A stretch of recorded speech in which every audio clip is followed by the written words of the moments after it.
Simone de Beauvoir. Simone Lucie Ernestine Marie Bertrand de Beauvoir, UK/de Beauvwr/US/de Beauvwr/French, listen, January 9, 1908, April 14, 1986, was a French writer, intellectual, existentialist philosopher, political activist, feminist and social theorist. Though she did not consider herself a philosopher, she had a significant influence on both feminist existentialism and feminist theory. De Beauvoir wrote novels, essays, biographies, autobiography and monographs on philosophy, politics, and social issues.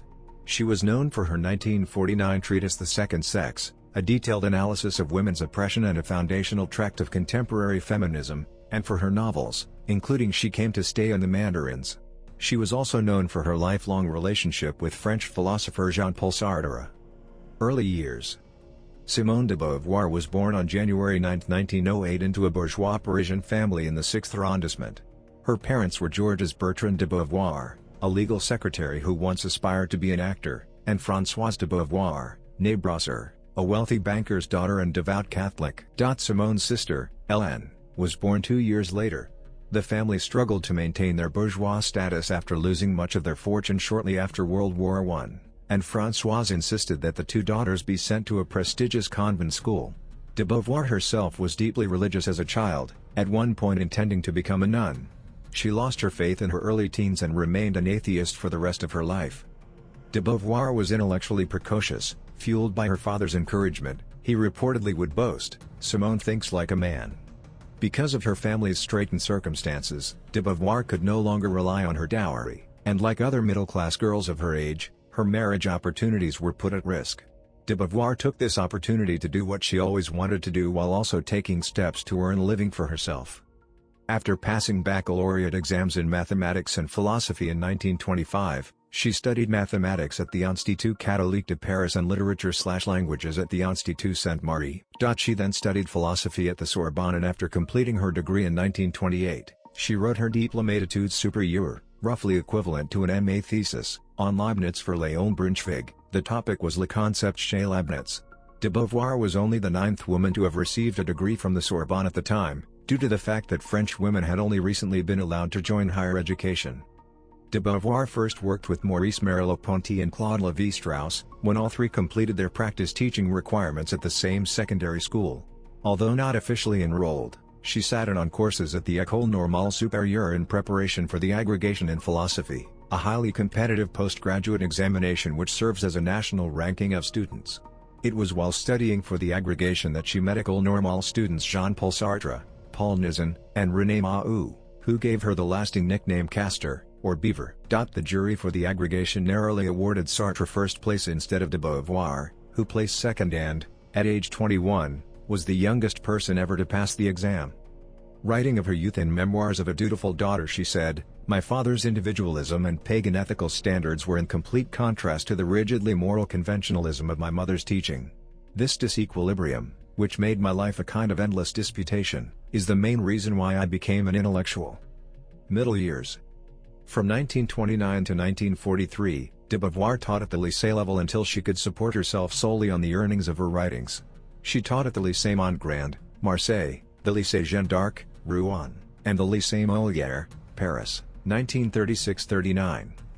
During October 1929, Jean-Paul Sartre and de Beauvoir became a couple and, after they were confronted by her father, Sartre asked her to marry him on a provisional basis. One day while they were sitting on a bench outside the Louvre, he said, "Let's sign a 2-year lease." Though de Beauvoir is quoted as saying, "Marriage was impossible.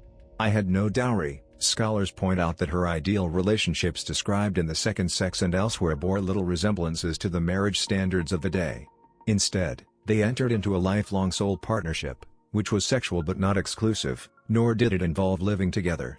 See personal life below. Sartre and de Beauvoir always read each other's work. Debate continues about the extent to which they influenced each other in their existentialist works, such as Sartre's Being and Nothingness and de Beauvoir's She Came to Stay in Phenomenology and Intent.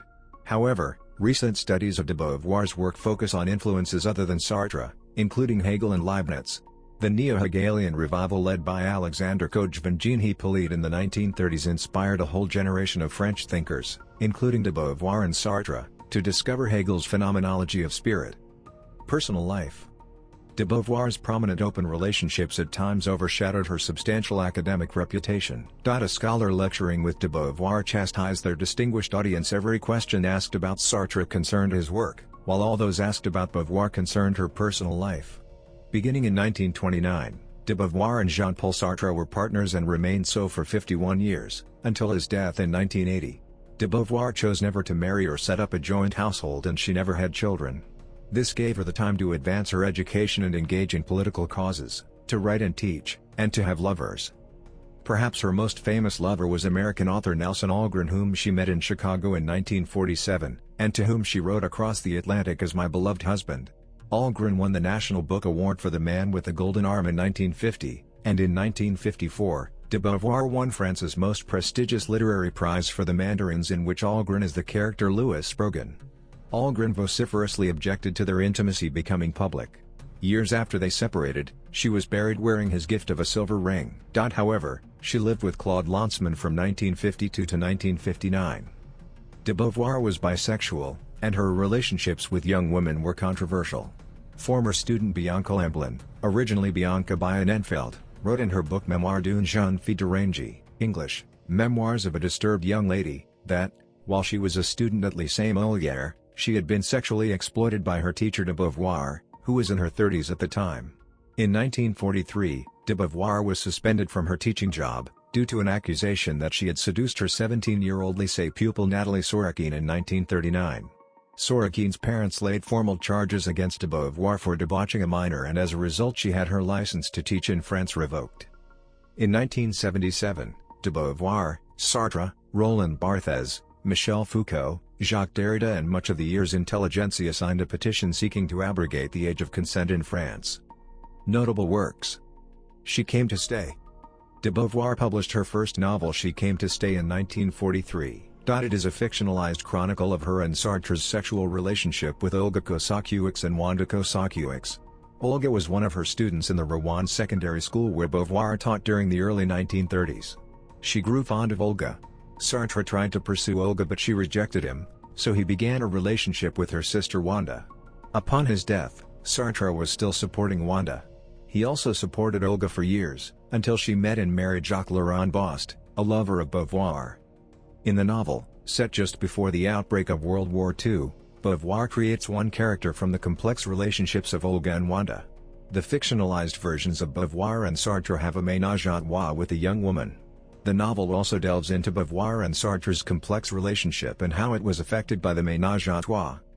She Came to Stay was followed by many others, including The Blood of Others, which explores the nature of individual responsibility, telling a love story between two young French students participating in the resistance in World War II. Existentialist Ethics. In 1944 de Beauvoir wrote her first philosophical essay, Purus et Sinias, a discussion of an existentialist ethics. She continued her exploration of existentialism through her second essay The Ethics of Ambiguity, 1947. It is perhaps the most accessible entry into French existentialism. In the essay, de Beauvoir clears up some inconsistencies that many, Sartre included, have found in major existentialist works such as Being and Nothingness. In The Ethics of Ambiguity, de Beauvoir confronts the existentialist dilemma of absolute freedom versus the constraints of circumstance. Les Temps modernes. At the end of World War II, de Beauvoir and Sartre edited Les Temps modernes, a political journal which Sartre founded along with Maurice Merleau-Ponty and others. De Beauvoir used Les Temps modernes to promote her own work and explore her ideas on a small scale before fashioning essays and books. De Beauvoir remained an editor until her death. Sexuality, Existentialist Feminism and the Second Sex. The Second Sex, first published in 1949 in French's Le Deuxième Sexe, turns the existentialist mantra that existence precedes essence into a feminist one. One is not born but becomes a woman. French, on n'est pas femme, on le devient.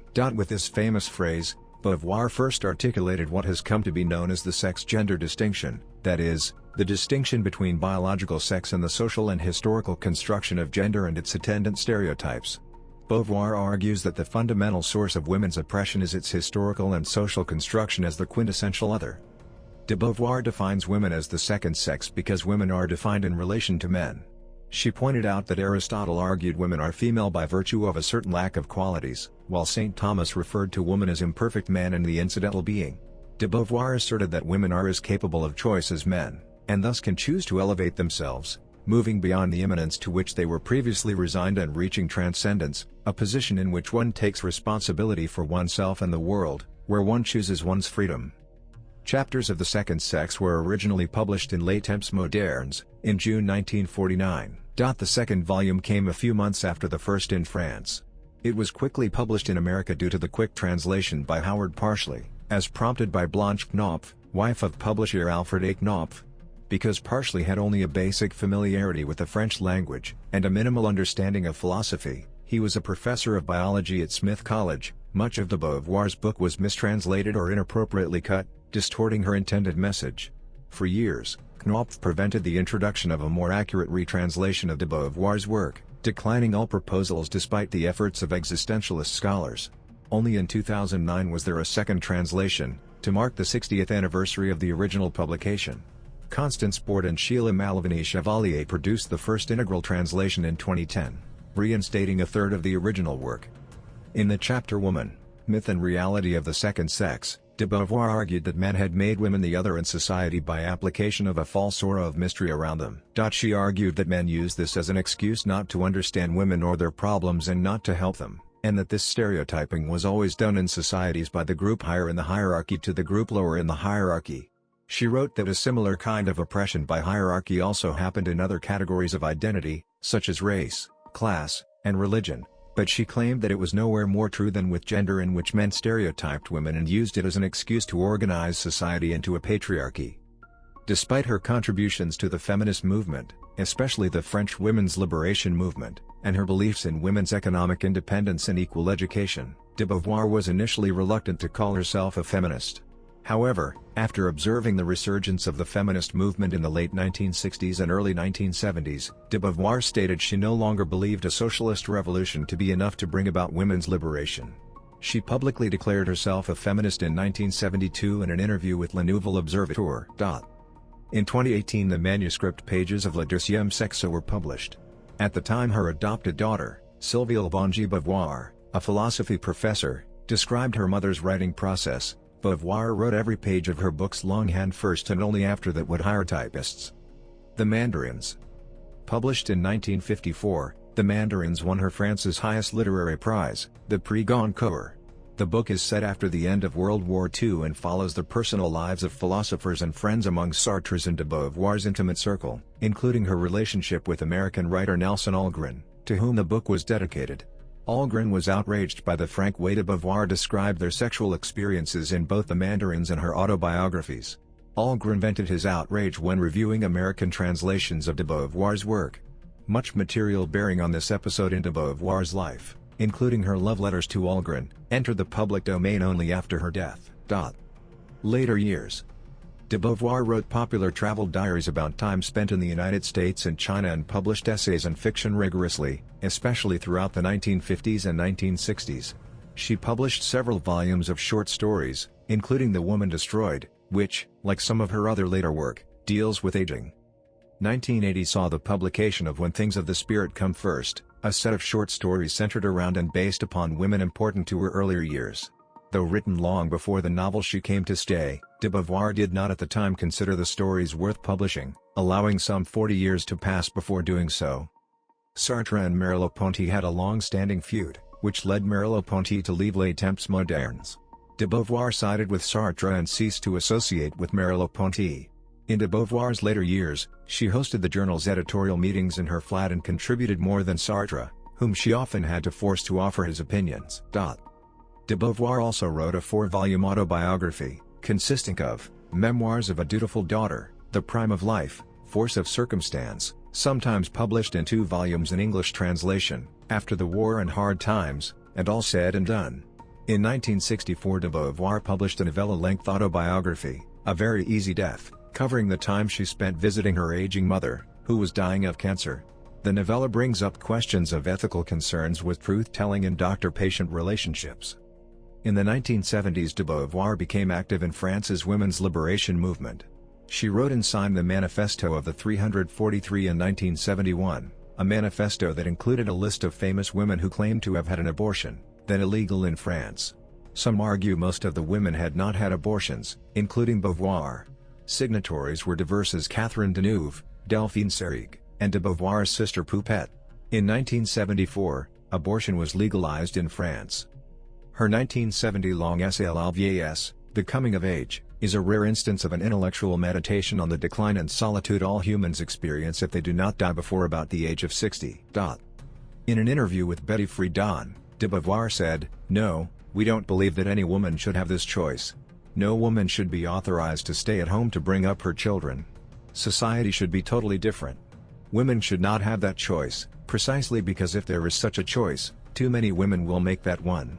It is a way of forcing women in a certain direction." In about 1976, de Beauvoir and Sylvie Le Bon made a trip to New York City in the United States to visit Kate Millett on her farm. In 1981 she wrote La Cérémonie des Adieux, A Farewell to Sartre, a painful account of Sartre's last years. In the opening of Adieu, de Beauvoir notes that it is the only major published work of hers which Sartre did not read before its publication. She contributed the piece Feminism, Alive, Well, and in Constant Danger to the 1984 anthology Sisterhood is Global, the International Women's Movement Anthology, edited by Robin Morgan. After Sartre died in 1980, de Beauvoir published his letters to her with edits to spare the feelings of people in their circle who were still living. After de Beauvoir's death, Sartre's adopted daughter and literary heir Arlette Alkheim would not let many of Sartre's letters be published in unedited form. Most of Sartre's letters available today have de Beauvoir's edits, which include a few omissions but mostly the use of pseudonyms. De Beauvoir's adopted daughter and literary heir Sylvie Le Bon, unlike Alkheim, published de Beauvoir's unedited letters to both Sartre and Algren. De Beauvoir died of pneumonia on April 14, 1986 in Paris, aged 78. She is buried next to Sartre at the Montparnasse Cemetery in Paris. Prizes. Works. List of publications, non-exhaustive. Selected translations, non-exhaustive. Selected translations, non-exhaustive. Select